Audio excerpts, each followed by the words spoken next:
officially live with YouTube. Good morning, YouTubers. Um, we're going to focus on chart reads this morning. We're going to do a 101 class, guys. This is your basic. This is your foundation. This is going to be the core, really, of everything you do with the Nexgen T3 software indicators. We're going to learn to read our charts. That's going to be our focus for an entire hour.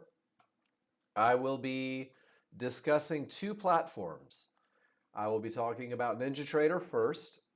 Most of you have been with NinjaTrader for a while. Nextgen's been teaching on it since their inception. We'll also discuss TradingView. Some of you are coming over to TradingView. Maybe you found us through the funding company. Maybe you are a Nexgen client that is converting and coming over to the minute bars. I just want to remind you that they are apples and oranges, or oranges and apples in this particular order. The bar structure is different, therefore the rules are different. Make sure you know which platform you're on. Most people do. And as we go through, know that both platforms will have separate rules. But what we're going to do, and this is true on either platform, by using a checklist with only 3 rules, utilizing only 2 charts. Excuse me 1 second.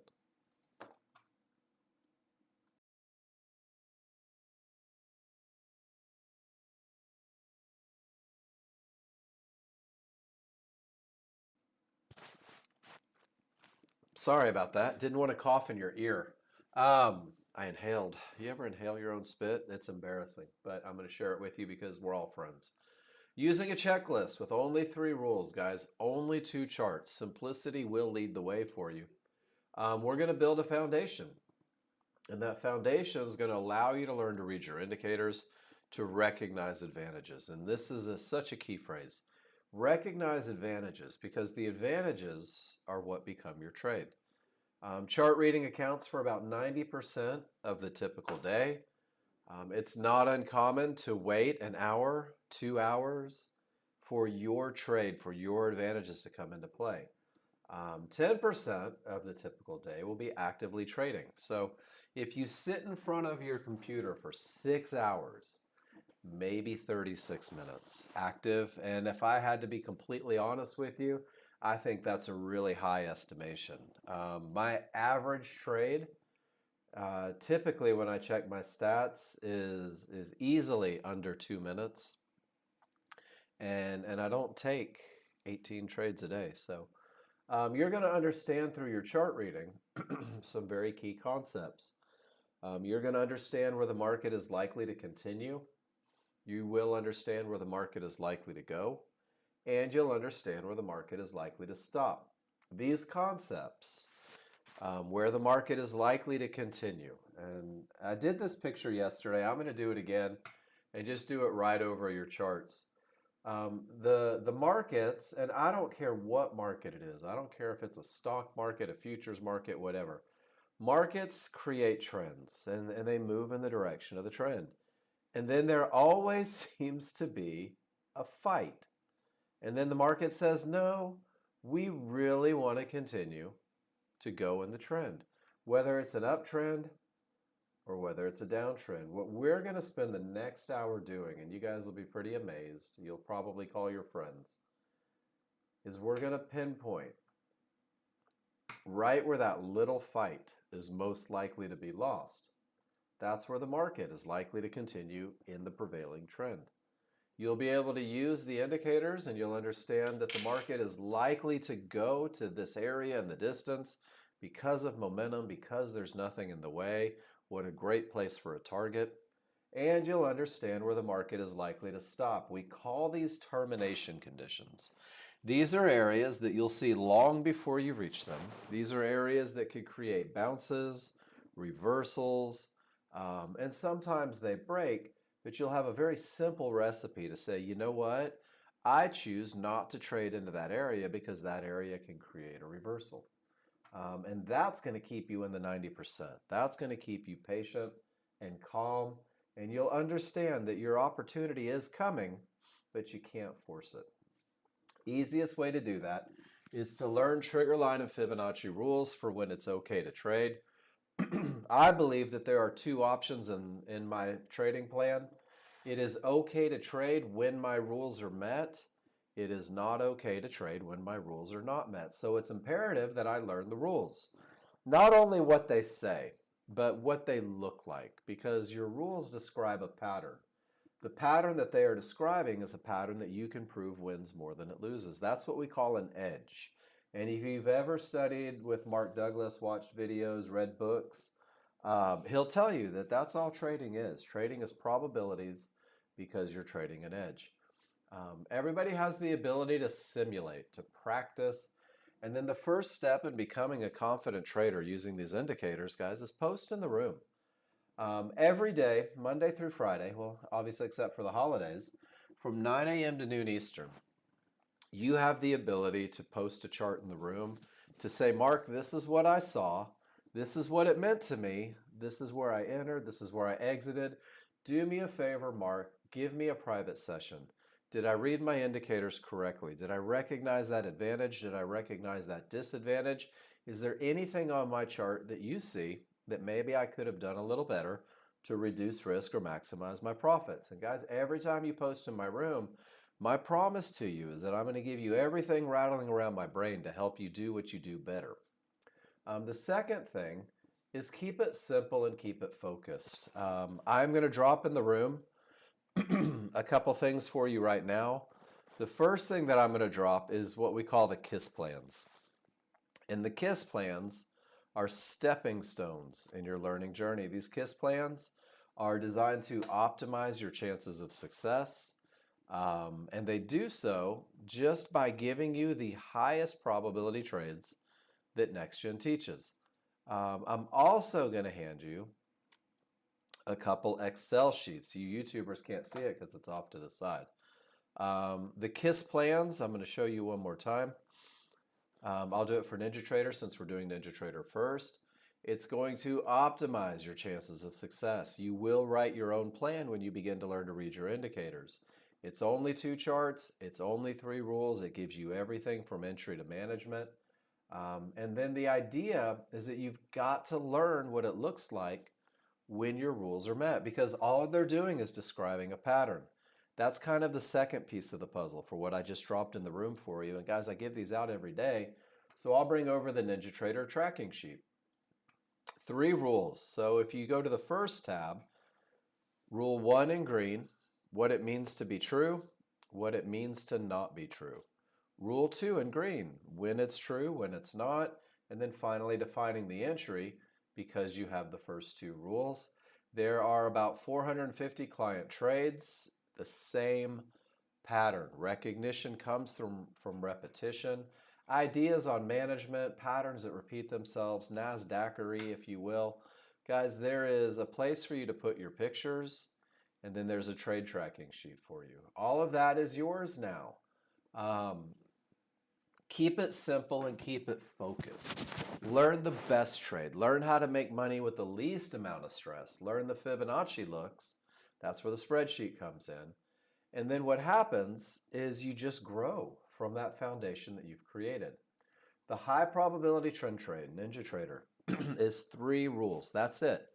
When a rule is true, it provides an advantage. And what your rule does is it describes what you're looking at on the chart. Large chart must have strong trigger lines. It's one look. It either is or is not. When it's true, you'll have momentum. Large chart can have no termination conditions. You have to have room to profit targets. When rule number 2 is true, you have what we call a clear path. So with momentum and a clear path, you have the keys to the kingdom. You have everything that you need to create a very successful, very consistent trading plan. You're going to see it in the room. We add rule number 3. This is where the market is most likely to continue for the highest probability trend trade that we teach. This is a trade, 3 rules, that when you follow those rules, you'll be able to prove that it gives you the potential to win typically 70 to 80% of the time, which means that it also gives you the potential to lose 20 to 30% of the time. You will never know whether you are going to win or lose a trade. You can't say silly things like, oh, I really have to win this one. You're not in control of that. What you're in control of is making sure that you are executing the process. Because over the course of time, the process has been proven to win more than it loses. These three rules take two charts to be true. Now, there's a lot of you like, Mark, I need at least 17 time frames and 165 indicators. I'm telling you, it doesn't have to be that complicated. You're going to have a large chart and a small chart, and that's as technical as I get, guys. I'm a right brain daydreamy kind of guy. Your large chart is a slow chart. It's a very broad stroke of a brush.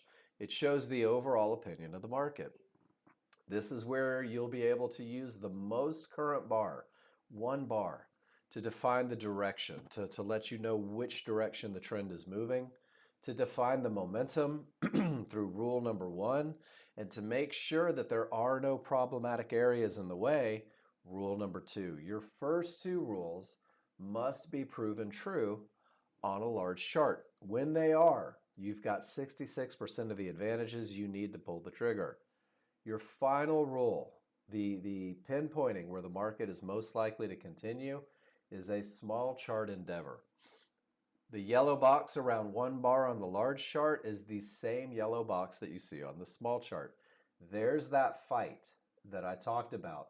It's insignificant in the big picture, but it's everything that we hope for, because rule number three has you pinpointing where that fight is most likely to be lost and where the market is most likely to continue in the prevailing trend. The small chart will allow you to reduce risk. It'll also allow you to maximize your profit potential.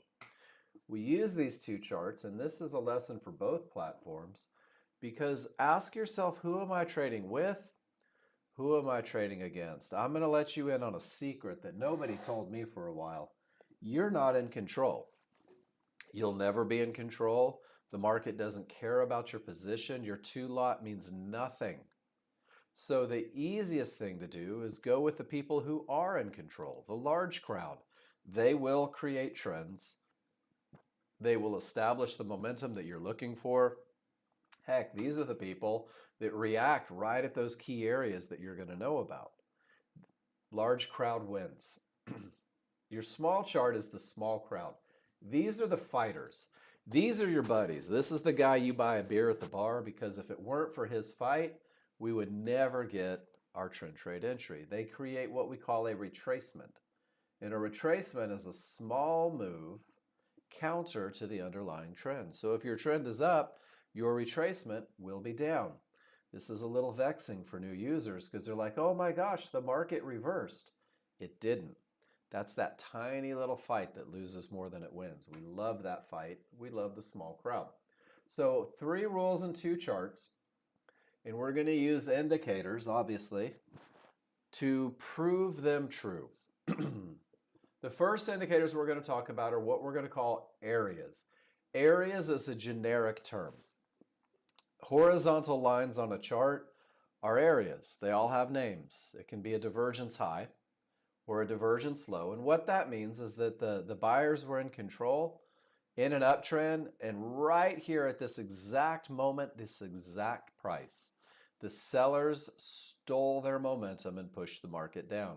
Divergence is a loss of momentum. You'll see it visually as a magenta line from a high or a cyan line from a low. Hot pink and baby blue for my 80s babies. You're going to see Fibonacci resistance.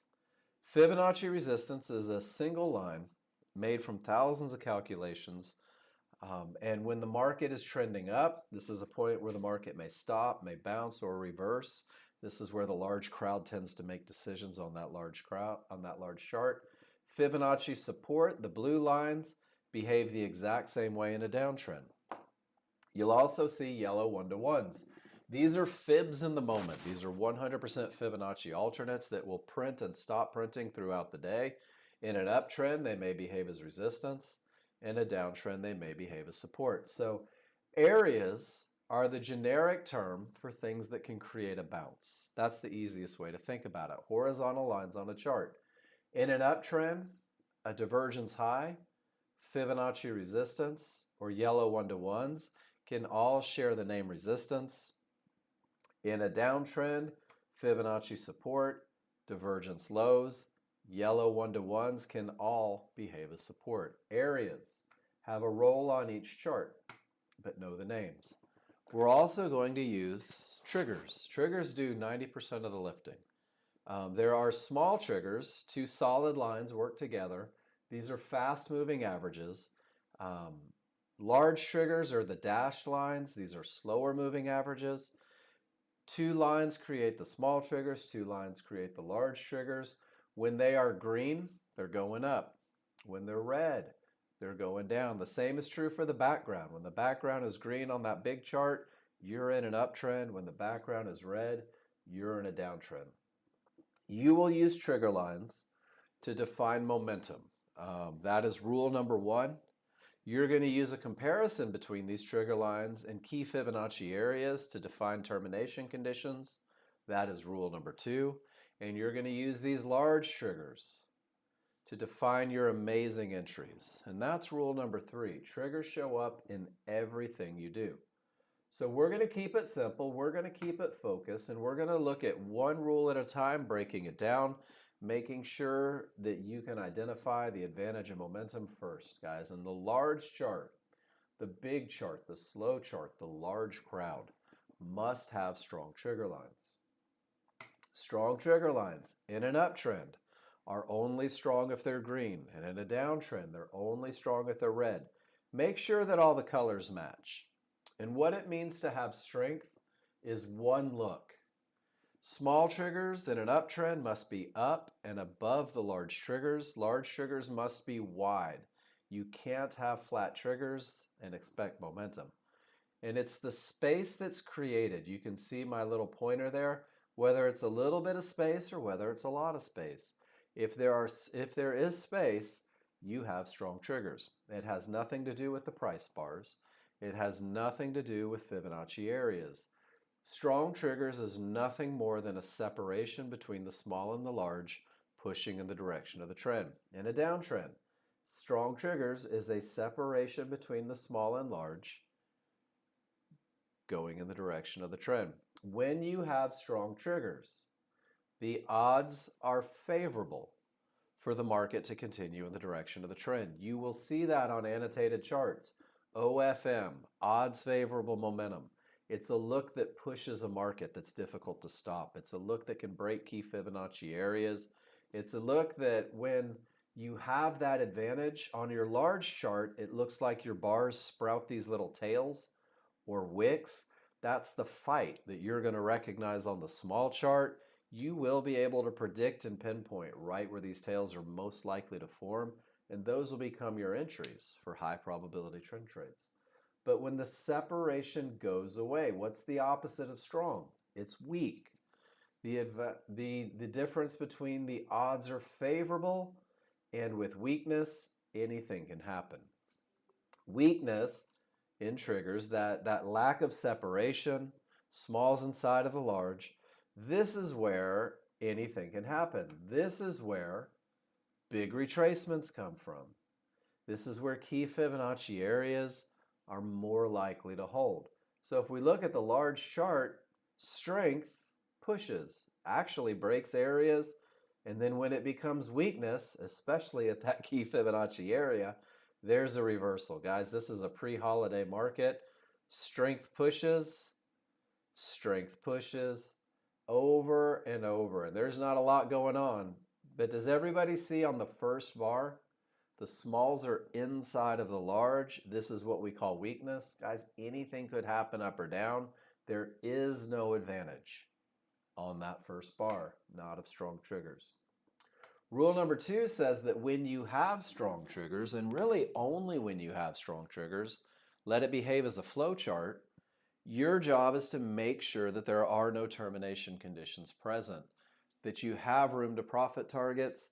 We're just going to call it a clear path. And I want you to latch on to the idea that the large crowd, the people in control, the men and women with the money and the influence, they react at areas. These are where buyers buy and sellers sell. These are where profits are taken and where fights occur, guys. And you're going to know about it long before you get there. And it's a very simple recipe to define a termination condition. When price reaches an area, so your dynamic Renko bars reach Fibonacci resistance, or your dynamic Renko bars come down and reach Fibonacci support. When price reaches an area, what it's doing is it's letting the large crowd know that they reach targets. It's letting the large crowd know that that may be the price that they all wanted to enter. And what happens is there's typically a reaction. And there's three reactions that can happen. The first one is that it could break. Areas break all the time.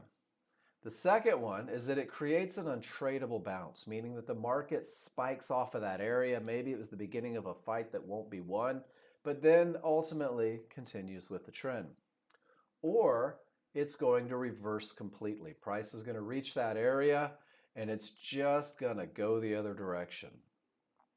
So when price reaches resistance, all you have to do is ask, where are my triggers? Your triggers will tell you everything that you need to know.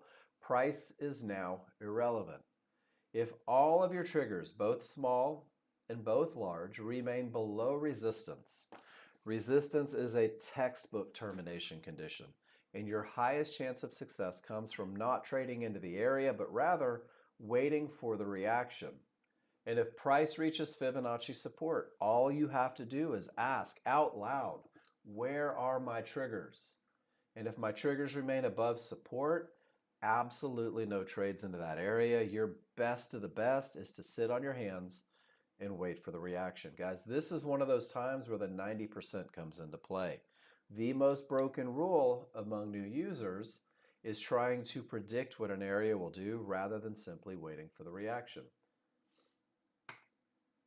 Areas do break, and we're going to take advantage of breaking areas with the second trade on the plan that I gave you, and it's going to look the same pretty much every time.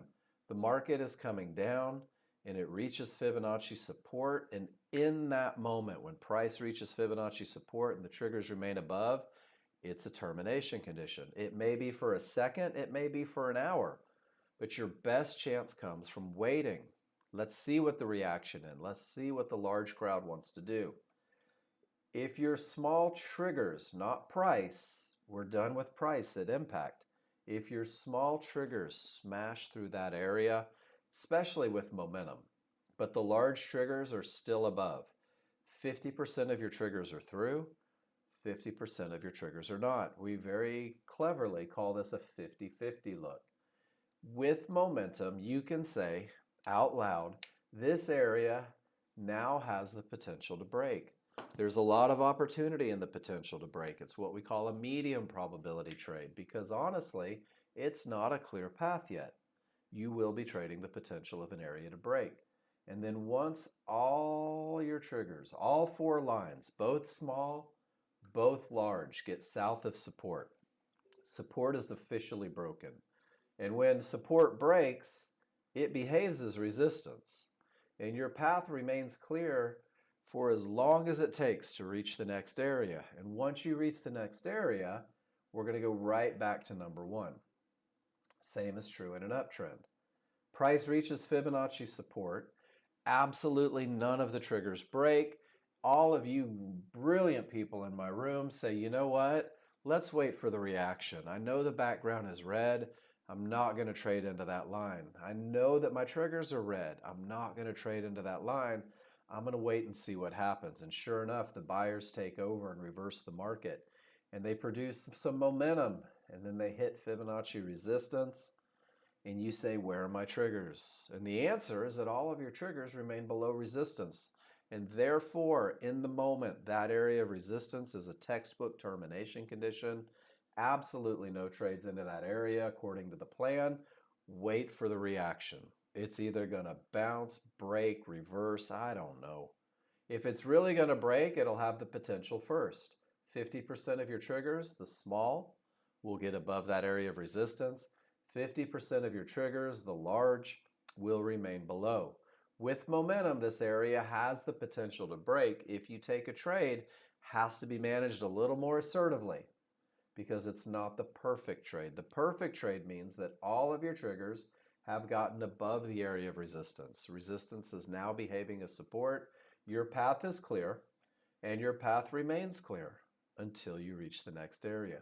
Rule number 2 is the most broken rule because rule number 2 sometimes will keep you in that 90%. Rule number 1, maybe you just can't get the momentum that you need. Guys, there's going to be times when your path isn't clear, when your triggers aren't strong, maybe the areas are stacked. This is 90% of your day. I kid you not, this is 90% of your day. But the futures markets collectively average billions hourly, like $220 billion exchanged hourly. The S&P is up in the 174 millions. The NASDAQ's like 270 million exchanged.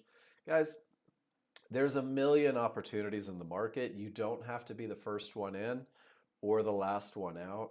Your highest chance of success comes from having momentum and path. And then with those two advantages, let's go do something brilliant on a smaller, faster chart. Let's be so good at pinpointing where the market is likely to continue that you will buy or sell a pullback using a limit order. You'll wait for the market to come to you. And you will buy or sell a pullback, which means that you're going to wait for the small crowd. Let's bring this picture up again. You're going to wait for the small crowd to fight. And you will wait for them to buy or sell that pullback at an area, at a fib, at a mid-band, at a yellow 1-to-1, because areas create bounces. But here's the thing with the entry rules to give you the highest chance of success. That area needs to be inside of the large triggers. And on your entry chart, there are two sets of large triggers. There are the smooth ones. These are native to the small chart. You can actually use those in a comparison to the small to say, hey, my small chart has momentum. And then you've got these stepped triggers. They're not your real triggers. These are the synthetic triggers from the large chart. These are just the big chart large triggers. And I mentioned that they're moving averages. Price returns to the moving average. It's called regression of the mean. So your trigger lines will define right where that retracement is most likely to go. But the areas inside, fibs, midbands, and yellow 1-to-1s will define where the market is most likely to bounce and continue in the direction of the underlying trend, in the direction of the momentum of the path. And it's the same pattern every time. When the large chart says up, I'm only looking for rules to be met for long trades. When the large chart has strong triggers, I have the advantage of momentum, and I say out loud, this is a market that's going to be difficult to stop in that uptrend. On my large chart, there are no termination conditions, meaning there's nothing in the way to create a bounce. My large chart is perfect, and my small chart looks like it's running away from me, and I'm never going to get paid, and I'm starting to get a little upset about all this trading nonsense. And then the magic of the pattern begins. The reversal bar on the small chart, the down bar after all of those up bars. And this down bar says, hey, guess what, Nexgen users? The fight is on. The small crowd showed up. Here comes your pattern. When the down bar prints, and honestly, with a little bit of study before the down bar ever prints, you're going to be able to say the market is most likely to retrace somewhere from the top of those trigger lines to the bottom of those trigger lines. That's my retracement zone. I don't know if it's going to be a tick below the top line or a tick above the bottom line, but I do know price is most likely to retrace in that area. And then I have to say, my goodness, trigger lines aren't bouncy. They're just moving averages. I need something solid. I need a wall for this market to bounce from. And that's going to be mid bands, yellow 1-to-1s, or Fibonacci if they're in the triggers. This creates a little bit of a window. We've got two areas. We've got a mid-band up high, closest to the reversal bar. We have yellow 1-to-1s a little bit lower, but still in the retracement zone. That blue shaded area is what I like to call the window of opportunity. That is the point where the market is most likely to bounce and retrace, or not retrace, excuse me, bounce and continue with the large chart direction, with the large chart momentum, with the large chart clear path. But because of all those advantages on the large chart, you're going to develop the courage and the nerve to activate a limit order just above the highest point of support. And you're going to taunt the small crowd and tell them to come get you, because if they do, you are in the highest probability trend trade you could ever take. You're in a trade that typically wins 70 to 80% of the time. You're in a trade that creates confidence through that memory of success. And every time you enter this trade, before the reversal bar even prints, you're going to say, I know exactly where it's most likely to bounce. I know exactly where the market is most likely to retrace. I know exactly where my entry is to be put. And guys, I know exactly where the advantage of rule number 3 is no longer on the table. And that is below those triggers, beyond the retracement zone, beyond the areas. And this is where initial stops will be placed. This is where you will cut ties with the trade because you no longer have the advantages that you need. This is where you are going to have to learn to accept that anything, and this is math, and I'm not very good at math, but anything that wins 70 to 80% of the time is mathematically obligated to lose 20 to 30% of the time. This is what we call a cost of doing business. This is rent for your storefront. This is the market taking you beyond your edge and you choosing to exit rather than instilling hope. Once you get beyond that retracement zone, once you get below those triggers, to the wrong side of the triggers, no lines are used for entry according to the KISS plan. You have overshot. You've outpunted your coverage, if you will. Guys, this is where the market should not go. In a downtrend, strong triggers, clear path, there's that magical reversal bar, and you have already picked it out. You said the market is most likely to retrace somewhere from the top to the bottom of these triggers. The market is most likely to bounce from one area inside of those triggers, a mid-band. Let me activate a limit order and let me root for the small crowd to get there. And if they do, I'm in a trade that I can prove with a little bit of study typically wins 70 to 80% of the time. And because I know precisely where the market is most likely to continue, I know exactly where the market should not go. Initial stops are placed 4 or 5 ticks beyond those trigger lines, guys. It's in the KISS plan for you. 4 or 5 ticks beyond the trigger lines where the market shouldn't go.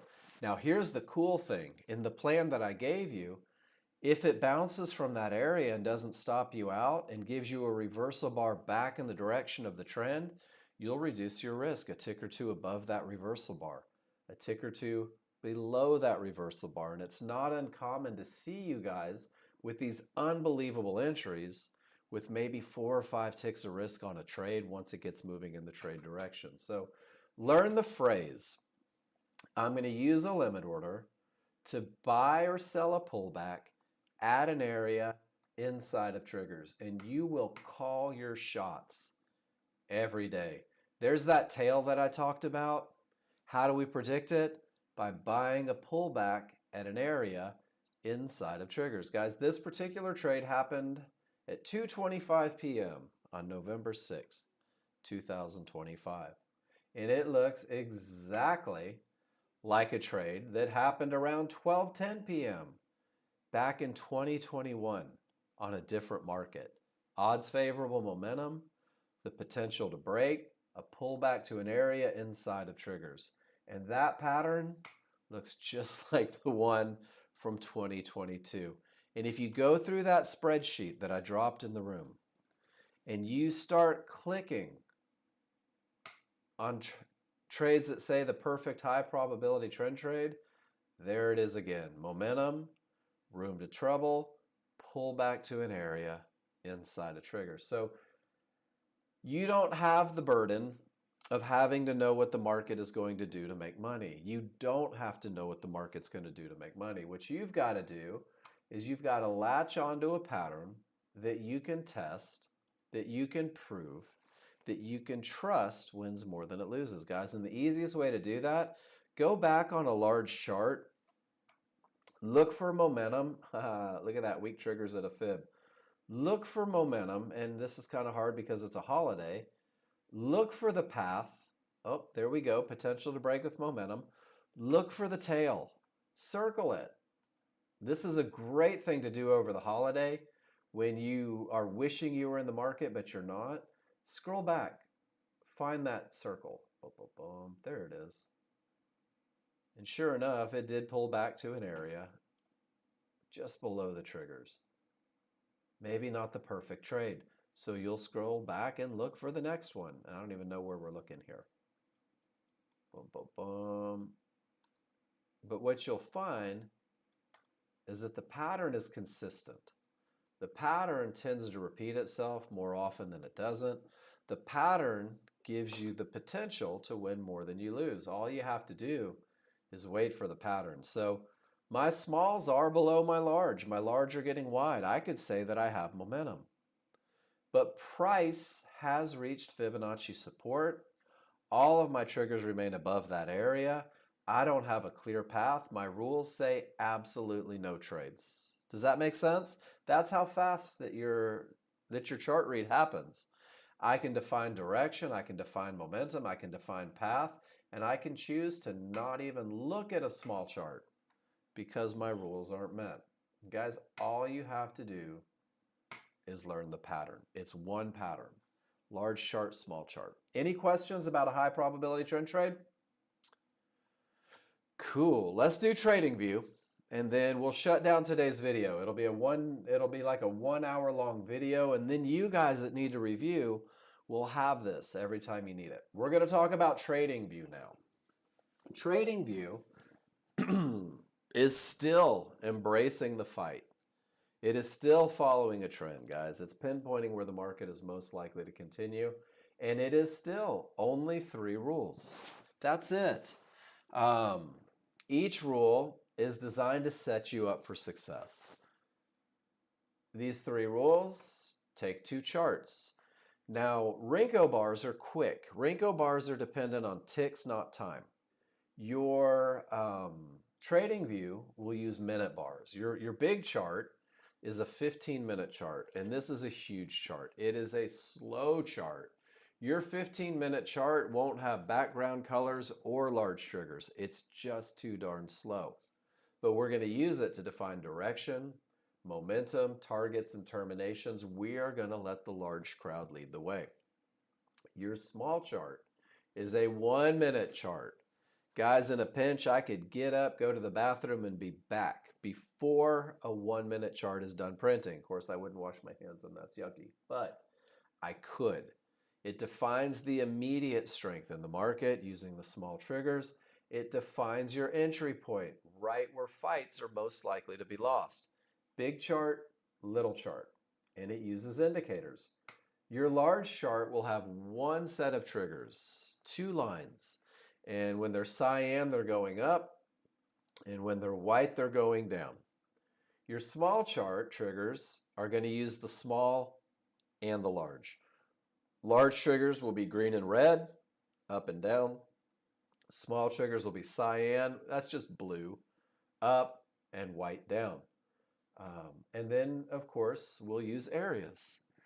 Now this picture, guys, I'm going to encourage you. I'm going to drop it in the room. If you are on TradingView, I want you to pay attention to the names because the names are exactly the same. But I also want you to pay attention to how they're used. So we still have divergence highs and lows, large and small chart. There's still a loss of momentum. On the large chart, these can be termination conditions and targets, areas that could stop the market. We have one-to-ones, magenta and yellow. These can be used as targets, they can be used as terminations, they can be used as entries. These are areas that can create a bounce. You're going to have mid bands and you're going to have these outer bands, and this is kind of new if you're used to NinjaTrader. These outer bands are just mid bands on the outside. They can be areas of exhaustion. You'll see bounces come from the outer bands. We can use them for targets and we can use them for termination conditions. I dropped this picture in the room for you. So what we're going to do is we're going to break down these three rules. Now, life just got easier for you if you're a TradingView user. Rules 1 and 2 are the exact same rule. Don't trade into an area. Don't trade into a mid band. Don't trade into a 1-to-1. Don't trade into an outer band.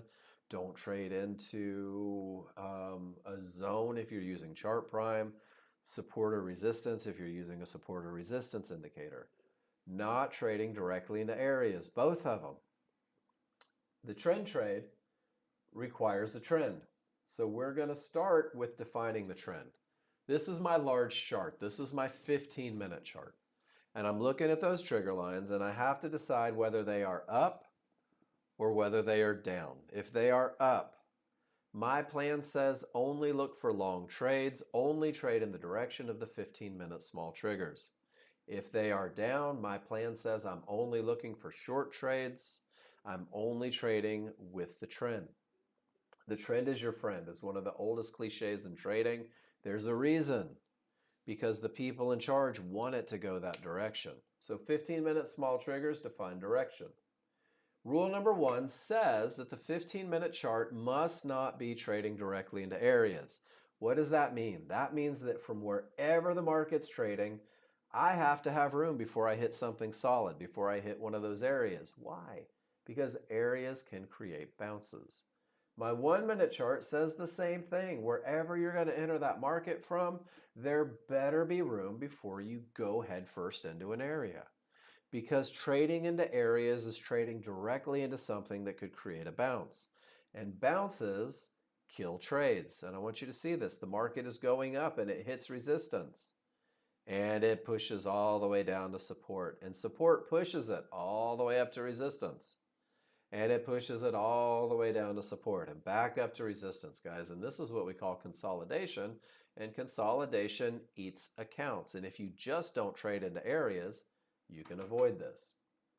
Once you have your trend defined, once both charts have a clear path, it's time to look for your entry, guys. And your entry is the exact same look every time. When my large chart says up, and there's nothing in the way on either chart, you're going to see these small triggers roll on the small chart. This is your immediate strength indicator. And when they angle down and the large chart says up, you can literally draw a box down around a lower area. And you can say this is where they need to get, to a mid band, to a zone, to a 1-to-1, because that's what creates the bounce. But this is where TradingView is a little bit different. These 1-minute small triggers pack a punch. Your entry is waiting for a reversal bar that finishes 2 corners. This is real important. Blow your chart up big enough to see it. 2 corners above those small triggers that are against you. This is what we call the weak side of triggers. This is where reversals come from. And the reversal that we're looking for is that small chart to reverse in the direction of the large chart advantages, of the large chart trend. So if you were looking for a down trade, you would wait for it to pull back to an area. Your entry would be a down bar that closes on the correct side of the triggers. And it's just a pattern. Once again, the small triggers are up. Lets me know that I'm only looking for rules to be met for trend trades long. I have room to trouble. There's absolutely nothing in the way. We're going to talk about what that trans means. That's a management tool that we're going to introduce in just a second. When my large chart says go look for small chart rules to be met, I'm already anticipating a pullback. That's what starts the trend. I need the fight. I'm going to recognize it because the small triggers roll down. When the small triggers roll down, I draw my box around the lower area and I say, let the market get there. Let the market come to me. Let it hit those 1-to-1s. And when it does, my entry is a reversal bar, an up bar, where both corners finish above the small triggers. Now you'll notice that here they faked you out. They didn't get to the area. This is not a trend trade entry. The entry must come from an area because it's the areas that create a bounce. In a downtrend, with room to trouble, The moment the small triggers roll, I begin to look higher.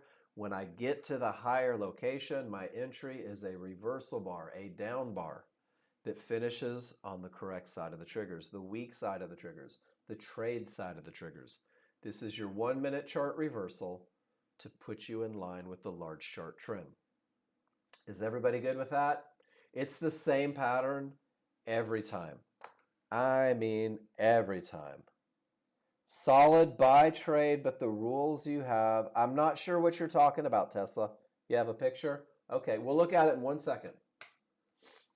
One of the things that you can do is you can know exactly how you're going to manage a trade before you ever pull the trigger. And you're going to do that with a little comparison. You're going to look at the most current price on your 15-minute chart, wherever it's trading. And you're going to look at it in comparison to those small triggers that defined your trend. And there are 3 options. There is left of the triggers, and that is going to be the strong side. And anytime I'm on the strong side, it's going to be very difficult to stop that market. This is where 1 minute areas are more likely to break. This is where I tend to hold for bigger moves. If I am to the right side of the triggers, I'm on the weak side of the triggers. This is where 1 minute areas are more likely to create bounces. You're going to manage assertively, taking exits and protecting yourself. And then if they're neither strong nor weak, if they're in transition. And guys, we call it transition because in one 15-minute bar, you may go from weak to transition to strong, or you may go from strong to transition to weak. This is where partial profits make sense. This is where getting to break even makes sense. You'll know exactly how to manage your trade before you ever enter. And Tesla says, hey, looks like a good long, but we didn't have rules met. So one of the things, Tesla nerd, is you've got Renko bars on your 15-minute chart, and those small triggers will never give you the information that you need. Not with the Renko bars. They lag way too long. So it looks like we're in a downtrend, right? Was that the S&P? What time was that? That was at 8:30 a.m. All right, so we had down triggers here, it looks like. Yeah, your chart looks very, very different than mine, which means that the rules that I'm teaching may not work for your chart. There's the uptrend, and it doesn't look like we got one. It looks like they just gave us a big run off the open there. So with your chart, it's hard to define a long trade, but you'll notice that it pulled right back to an area and closed on the correct side of the triggers. So what's cool is the methodology still holds true, and you can still learn some stuff about trend trades with what we see here. With the small triggers down, do you notice how the market just continues down? And then it smacks right into an area of support, and when it closes above, that's when it starts to go back in the direction. I'd be curious to see, because this looks like the exact same bar pattern, which leads me to believe that it's the exact same time frame, just one is the minute bars and one is the Renko bars. So we're not even looking at a large chart advantage here. Does that make sense? If you click on your left chart, you're probably going to notice, whoops, I'll show you exactly what I mean. So over here, looks like a 1 minute as well. Are you sure? And then it looks like you have the Renkos.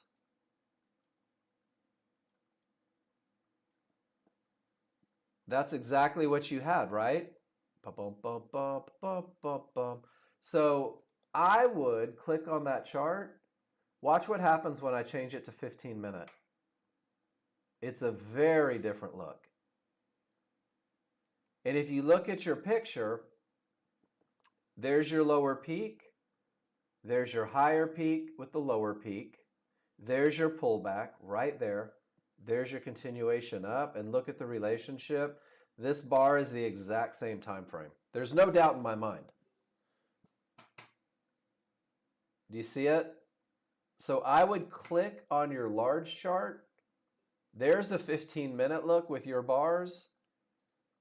There's the 1-minute look with your bars. Cool. 15-minute candles. These are just things that I noticed from spending so much time with the software, Tesla, is if you post a chart in the room, I'm going to notice if you're missing indicators. I'm going to notice if the time frame seems a little bit off. But you're absolutely right. In that particular look, your 15-minute was screaming down. But the entry rules on the 1-minute were at least consistent with everything that we just talked about. Pulled back to an area, took a close above. Yeah, I love it, man. Keep it coming. You'll find that some days I'm pretty good at this stuff. And man, there's not much we can't overcome together as long as we have the conversations. So good stuff. Great way to end out. Great way to stop the 101 video that I'm doing. I'm going to end it right now. And I'm going to leave